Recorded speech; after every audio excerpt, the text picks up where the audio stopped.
ಬಿಜೆಪಿಯಿಂದ ಹಿಂದುತ್ವ ರಕ್ಷಣೆ ಆಗಲ್ವಾ ಅಂತ ಬಿಜೆಪಿಯಿಂದ ಆದ್ರೆ ರಾಜ್ಯ ಸರ್ಕಾರ ಅವ್ರ ಮೇಲೆ ಯಾವುದೇ ರೀತಿಯಾದ ಕ್ರಮ ಕೈಗೊಳ್ತಾ ಇಲ್ಲ. ಬಹುಶಃ ನೀವು ಮುಂದೆ ಹೋದ್ರೂ ಕ್ರಮ ಕೈಗೊಳ್ತಾರೆ ಅಂತ ಅನ್ಸುತ್ತಾ?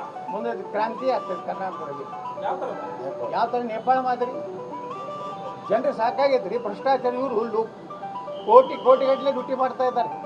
ಯಾವ ಜಾತಿಯವರು ತಮ್ಮ ಜಾತಿ ಇವರಿಗೆ ಜನರಿಗೆ ಸಹಾಯ ಮಾಡಿ ದಲಿತ ಮುಖಂಡರು ಯಾರು ಇವತ್ತು ದಲಿತ ಮುಖಂಡರು ಯಾರಾದರೂ ಸಹಾಯ ಮಾಡ್ತಾ ಇದ್ದಾರೆ ದಲಿತರಿಗೆ.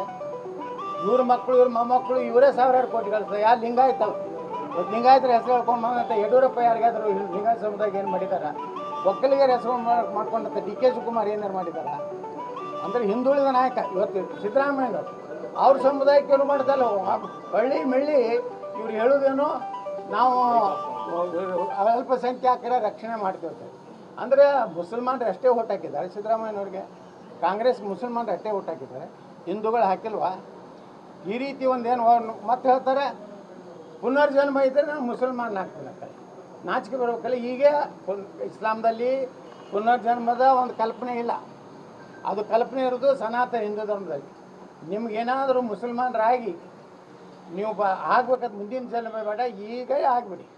2028ಕ್ಕೆ ಹಿಂದೂಗಳು ನಿಮ್ಗೆ ಸರಿಯಾಗಿ ಬುದ್ಧಿ ಕಲಿಸ್ತಾರೆ. ಹಿಂದೂಗಳು ಓಟ್ ಹಾಕೋತೀರಿ, ಮುಸ್ಲಿಮರ ಅಟ್ಟೆ ಓಟ್ ಹಾಕಿದವ್ರಂಗೆ ಮಾತಾಡ್ತಾ ಇದ್ದೀವಿ. ಸಿದ್ದರಾಮಯ್ಯ ಹೇಳ್ತಾರೆ ಮುಂದಿನ ಜನ್ಮ ಏನಿದ್ರೆ ಮುಸಲ್ಮಾನ ಆಗ್ತಾರೆ.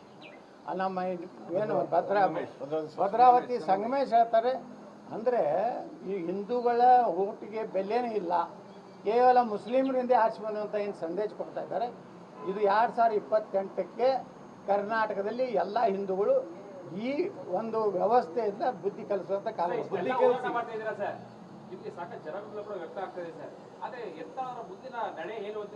ಮುಂದಿನ ನಡೆ ಜ್ಞಾನೋದಯ ಆಗಬೇಕು ಯಾರಿಗೆ? ಹೈಕಮಾಂಡಕ್ಕೆ. ಇವೇನು ಮಾಡಿದ್ರು ಯಡಿಯೂರಪ್ಪ ಅವ್ರ ಮಗನ ಮಾತು ಕೇಳಿ ನಾನು ಹೊರಗೆ ಹಾಕಿದ್ರು. ನಾವು ಏನು ಒಂದು ಟೀಮ್ ಮಾಡಿದ್ದೀವಲ್ಲ, ನಾವೆಲ್ಲ ನಿರ್ಣಯ ಮಾಡಿದ್ದೀವಿ. ಪ್ರತಾಪ್ ಸಿಂಹ ಇರ್ಬೋದು, ರಮೇಶ್ ಜಾರಕಿಹೊಳಿ ಇರ್ಬೋದು, ಲಿಂಬಾಳಿ ಇರ್ಬೋದು, ಕುಮಾರ್ ಬಂಗಾರಪ್ಪ ಇರ್ಬೋದು, ನಾವೆಲ್ಲ ಸಮುದಾಯದ ಒಬ್ಬೊಬ್ಬರು ನಾಯಕರು ಕೂಡಿ ಒಂದು ಪ್ರತಿಜ್ಞೆ ಮಾಡೀವಿ. ಮುಂದೆ ದೇವರು ನಮಗೆ ಅವಕಾಶ ಕರ್ನಾಟಕದಲ್ಲಿ ಕೊಟ್ಟರೆ ಪ್ರಾಮಾಣಿಕ ಸರ್ಕಾರ ಕೊಡು, ಲೂಟಿ ಮಾಡೋದಿಲ್ಲ, ಜನ ಕೆಲಸ ಮಾಡೋದು, ಅಭಿವೃದ್ಧಿ ಮಾಡೋದು, ಹಿಂದುತ್ವ ರಕ್ಷಣೆ ಮಾಡ್ಬೋದು. ನಾವೆಲ್ಲ ಮಾಡಿದ್ದೀವಿ. ಆದರೆ ವಿಜೇಂದ್ರ ಮತ್ತು ಅವ್ರು ಯಡಿಯೂರಪ್ಪ ಹಠ ಇಡೋದು, ಅಮಿತ್ ಶಾ ಮುಂದೆ ಕೊಟ್ಟು ಯತ್ನಾಳ್ ಹೊರಗೆ ಹಾಕದಿದ್ದರೆ ನಾನು ಪಕ್ಷ ಬಿಟ್ಟು ಹೋಗ್ತೀನಿ, ನಾನು ಮುಂದಿನ ವಿಧಾನಸಭೆಯಲ್ಲಿ ಪ್ರಚಾರ ಮಾಡೋದಿಲ್ಲ, ಈ ರೀತಿ ಅಪಪ್ರಚಾರ ಏನು ಮಾಡಿದ್ರಲ್ಲ, ಅದಕ್ಕೆ ಅನಿವಾರ್ಯವಾಗಿ ಹೈಕಮಾಂಡು ನನ್ನ ಮೇಲೆ ಉಚ್ಚಾಟನೆ ಮಾಡ್ತಾರೆ. ಅದು ಉಚ್ಚಾಟನೆ ಇವತ್ತು ಅವರಿಗೆ ಮ್ಯಾಗಿನವರಿಗೆ ಗೊತ್ತಾಗಿದೆ.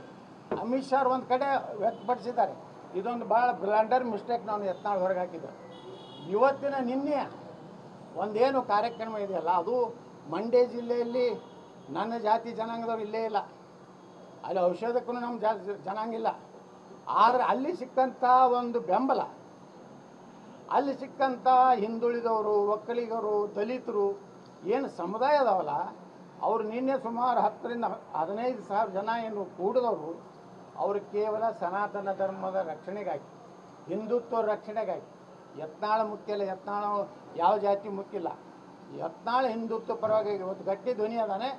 ಇಂಥವನ್ನ ರಾಜ್ಯದ ಮುಖ್ಯಮಂತ್ರಿ ಮಾಡಿದ್ರೆ ನಿಶ್ಚಿತವಾಗಿಯೂ ನಮ್ಮ ಸನಾತನ ಧರ್ಮಕ್ಕೆ ಮತ್ತು ಒಂದು ಭ್ರಷ್ಟಾಚಾರ ಮುಕ್ತ ಸರ್ಕಾರ ಕೊಡ್ಬೋದು ಅನ್ನೋಂಥದ್ದು ಭಾವನೆಯಿಂದ ಸ್ವಯಂ ಪ್ರೇರಿತ. ನಾನೇನು ಒಂದು ದುಡ್ಡು ಖರ್ಚು ಮಾಡಿಲ್ಲ, ಯಾರಿಗೂ ಚಹಾ ಕೊಡಿಸಲ್ಲ, ಊಟ ಮಾಡಿಸಲ್ಲ, ಬಸ್ಸುಗಳು ಕಳಿಸಲ್ಲ, ಏನು 500 ರೂಪಾಯಿ ಕೊಟ್ಟಿಲ್ಲ. ಇದು ಏನು ತೋರಿಸ್ಕೊಡ್ತದಂದರೆ ಕರ್ನಾಟಕದಲ್ಲಿ 2028ಕ್ಕೆ ಒಂದು ದೊಡ್ಡ ಕ್ರಾಂತಿ ಆಗ್ತದೆ.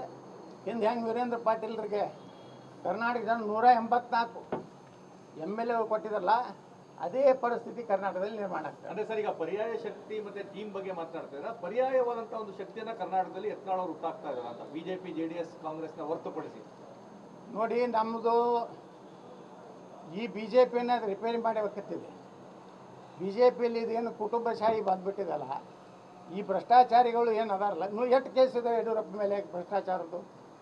ಹಾಂ, ಇಂಥ ಒಬ್ಬ ಭ್ರಷ್ಟ ಕುಟುಂಬನೇ ನೀವು ಸಾಕ್ತೀನಿ ಅಂದರೆ BJP ನಮ್ಮ ಪ್ರಧಾನಮಂತ್ರಿಗಳು ಹೇಳ್ತಾರೆ, ನಾ ಖಾವುಂಗ ನಾ ಖಿಲಾವುಂಗ, ನಾನು ಕುಟುಂಬ ರಾಜಕಾರಣವನ್ನು ವಿರೋಧ ಮಾಡ್ತೀನಿ. ಅದೇ ಪಾರ್ಟಿ ಒಳಗೆ ಈ ಕರ್ನಾಟಕದಲ್ಲಿ ಭ್ರಷ್ಟಾಚಾರದ ಒಂದು ದೊಡ್ಡ ಕುಟುಂಬ ಇದು. ಅದ್ರ ಜೊತೆಗೆ ಬಿ ಜೆ ಪಿಯನ್ನು ಹಾಳು ಮಾಡಿ ಬ್ಲ್ಯಾಕ್ ಮೇಲ್ ಮಾಡಿ ನಾನು ಏನಾದ್ರು ಇಲ್ಲಿ ಕ್ರಮ ತೊಗೊಂಡ್ರೆ ಇಡೀ ಲಿಂಗಾಯತ ಸಮುದಾಯ ಬಿ ಜೆ ಪಿಯಿಂದ ದೂರ ಆಗ್ತದೆ ಅನ್ನೋಂಥ ಭಯ ಹೊತ್ತಿಸಿ ಏನು ಇದೇ ನಿನ್ನೆಯ ಒಂದು ಕಾರ್ಯಕ್ರಮ ಅದಕ್ಕೆ ಉತ್ತರ ಕೊಟ್ಟಿದೆ.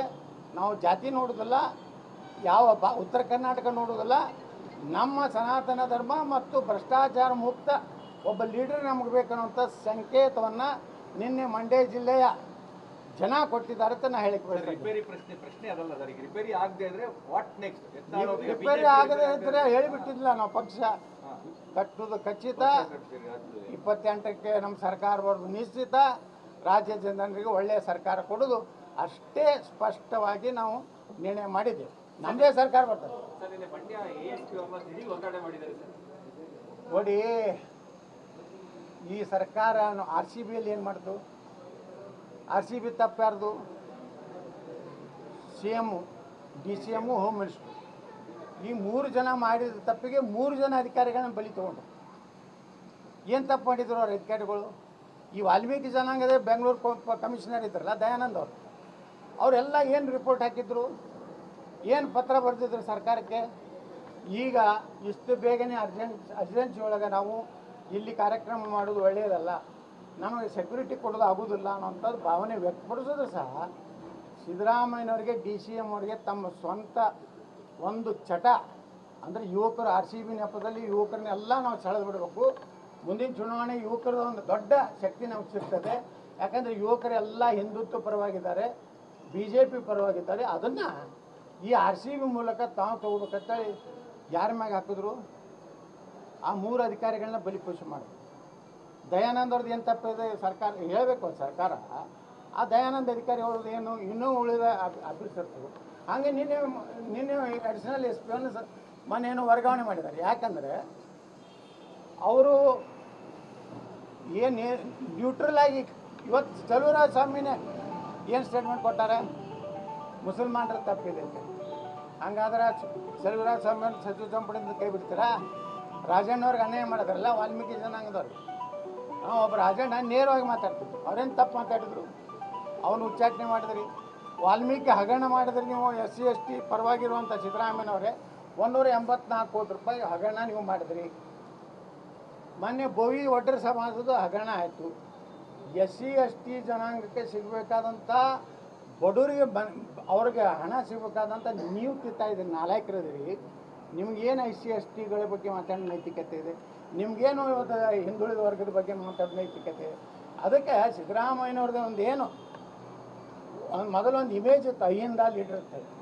ಇವತ್ತು ಇವೆಲ್ಲ ಹಗರಣ ಆದಮೇಲೆ ಅವ್ರನ್ನ ವಜಾ ಮಾಡಲಿಲ್ಲ. ಇನ್ನೂ ಅವ್ರು ಯಾರ್ಯಾರು ಇದರಲ್ಲಿ ವಾಲ್ಮೀಕಿದ ಹಣ ನಿಗಮದಲ್ಲಿ ಏನು ಹಣ ತಿಂದಿದ್ರು ಇನ್ನೂ ಅವ್ರು ಮುಂದುವರ್ಸ್ಕೊಂಡು ಹೊಂಟಾರೆ. ಬೋವಿ ಸಮಾಜದ ಹಣ ತಿಂದವನ ಇವ್ರು ಕೊನೆಯವರೆಗೆ ಲಾಸ್ಟಿಗೆ ಬಹಳ ತೊಂದರೆ ಆಗ್ತದೆ ತಂದಾಗ ತೆಗೆದು. ಈ ರೀತಿ ಒಂದು ಪರಿಸ್ಥಿತಿ ಕರ್ನಾಟಕದಲ್ಲಿ ಯಾವ ದಲಿತರಿಗೂ ನ್ಯಾಯ ಸಿಗ್ತಾ ಇಲ್ಲ, ಹಿಂದುಳಿದವ್ರಿಗೆ ನ್ಯಾಯ ಸಿಗ್ತಾ ಇಲ್ಲ. ಮೇಲ್ಜಾತಿಯವ್ರಂತೂ ಬಿಡ್ರಿ, ಲಿಂಗಾಯತ ವಕೀಲರು ಅಂದರೆ ಸಿದ್ದರಾಮಯ್ಯನವ್ರಿಗೆ ಒಂದು ರೀತಿ ಅಲರ್ಜಿ. ತಮ್ಮ ರಾಜಣ್ಣನ ಉಳಿಸ್ಕೊಳ್ಳಿಕ್ಕಾಗಲಿಲ್ಲ ಸಿದ್ದರಾಮಯ್ಯನವ್ರಿಗೆ. ತಮ್ಮ SC ST ಜನಾಂಗದ ದುರುಪಯೋಗ ಆಗಿದ್ದನ್ನು ಶಿಕ್ಷೆ ಕೊಡಲಿಕ್ಕಾಗಲಿಲ್ಲ. ಭಾಳ ಹೇಳ್ತಾರೆ ವಿಧಾನಸಭೆಯಲ್ಲಿ ಹೇಳ್ತಾರೆ ಸಿದ್ದರಾಮಯ್ಯನವರು. ಇಲ್ಲ ಭಾಳ ಏನಾಗಿಲ್ಲ, ಒಂದು 84 ಕೋಟಿ ಅಟ್ಟೆ ಆಗಿದೆ. ಅಂದ್ರೆ ನಾಚಿಕೆ ಬರಬೇಕಲ್ಲ ಒಬ್ಬ ರಾಜ್ಯದ ಮುಖ್ಯಮಂತ್ರಿ.